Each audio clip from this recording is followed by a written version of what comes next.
Dia nervoso hoje, né, gente? Boa noite a você.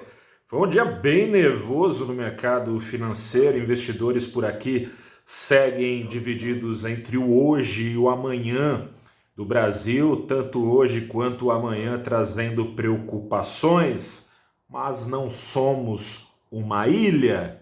E foi aprovado lá nos Estados Unidos, finalmente, o pacote de Joe Biden, um pacote trilionário de quase 2 trilhões contra a crise, que somado aos outros pacotes já aprovados no governo Trump ainda, dá a quantia singela de 5 trilhões de dólares em gastos contra a crise. Com isso, o Ibovespa, que ficou o dia inteiro não, né? Porque subiu no final do dia, já adiantei aqui para você antes de falar qual foi o placar. Depois de boa parte das horas ficar embicando para cima, para baixo, embicando para cima e para baixo, conforme a PEC emergencial era desidratada lá na Câmara, conforme o ex-presidente Lula falava em seu primeiro discurso, em sua primeira entrevista pós-liberação para disputar as eleições de 2022, depois de muito sobe e desce, o Ibovespa subiu. Neste saldo do dia 10 de março de 2021, o Ibovespa fechou em alta de 1,3%, quase entrando na faixa dos 113 mil pontos, um pouquinho abaixo disso. O dólar comercial, o dólar à vista, deu uma bela embicada para baixo. O setor externo, a cena externa, deu uma baita ajuda com esse pacote do Biden. Internamente, deu uma baita ajuda o Banco Central fazendo intervenção mais de uma vez, intervenção forte, vendendo dólar, inclusive em uma delas queimando reservas cambiais. Dólar fechou o dia 2,41% mais barato, foi aos R$ 5,65. Antes de falar do hoje, vou falar aqui do amanhã. O Brasil inteiro acompanhou, no mercado não foi diferente, esse discurso e essa entrevista coletiva do ex-presidente Lula lá no Sindicato dos Metalúrgicos do ABC, em São Bernardo do Campo. Ele, em princípio, adotou um tom se defendendo das acusações que foram feitas contra ele nos últimos anos, que culminaram inclusive na sua prisão, né? Ele ficou preso por algum tempo lá em Curitiba, coisa e tal. Mas depois, boa parte do discurso foi de... Lula disse que não é candidato, mas foi para um candidato que o mercado olhou. Lula fez ataques ao governo, se opondo ao governo, se opondo à lentidão da vacinação, se opondo à lentidão para liberar auxílios emergenciais, se opondo a algumas lentidões do governo. E em dado momento também adotou um tom até conciliatório, falando que quer fazer um governo, que é preciso a esquerda se abrir para a direita, chegou até a falar que aceitaria um eventual apoio do Rodrigo Maia, também combateu a oposição, ao menos da maioria dos participantes do mercado, a ele, disse que gostaria de saber por que o mercado não gosta dele, ao mesmo tempo falou que não quer saber de privatização coisa nenhuma, enfim. Mas tenho conversado com alguns gestores, analistas, já nesses 3 dias de novidades, né, de campanha eleitoral antecipada. Outras repórteres do Valor Invest também têm conversado, e você pode acessar lá no nosso site.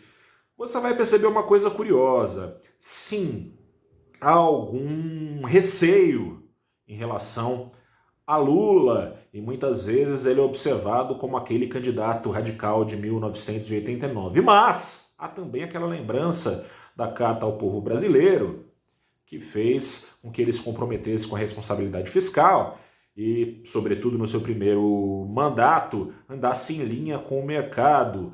E há temores em relação ao presidente Bolsonaro, que desde o caso de intervenção na Petrobras arranhou o seu verniz liberal, que na verdade é dado muito mais pelo ministro da Economia, Paulo Guedes, junto ao mercado. O mercado teme que Bolsonaro dê uma guinada populista, assim como ele fez na Petrobras, para atender à vontade de caminhoneiros. Hoje, a discussão da PEC emergencial ajudou também a alimentar esse temor. O presidente Bolsonaro vinha pressionando para que servidores ligados à segurança pública, assim como caminhoneiros, parte importante da sua base eleitoral, que esses servidores ficassem livres de eventuais congelamentos de salário em caso de crise, é o que prevê a PEC emergencial, contrapartida exigida pelo governo para liberar o pagamento de auxílios emergenciais.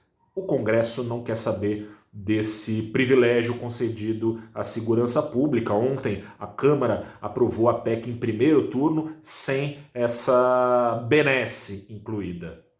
Mas o dia foi de desidratação até a votação do segundo turno. Eu estou falando aqui com você nesse momento, está rolando a votação dos destaques. O governo tentou ali negociar para que, não topando o Congresso criar esse privilégio, mas que então todos os servidores pudessem ficar livres de eventuais congelamentos de salários. Não conseguiu também. Ao longo do dia, a Receita Federal, o governo não conseguiu brecar um destaque da oposição para que a Receita Federal tivesse verbas congeladas em caso de estado de calamidade. Voltando agora para essa questão da segurança pública e para evitar que a oposição conseguisse pleitear coisas para os servidores públicos, o governo pleiteou, negociou e conseguiu que servidores públicos não tenham progressões e promoções na carreira do funcionalismo impedidas por eventuais colapsos do orçamento federal. Com isso, o governo cede, o governo fere a economia que poderia ser feita com o projeto e com isso...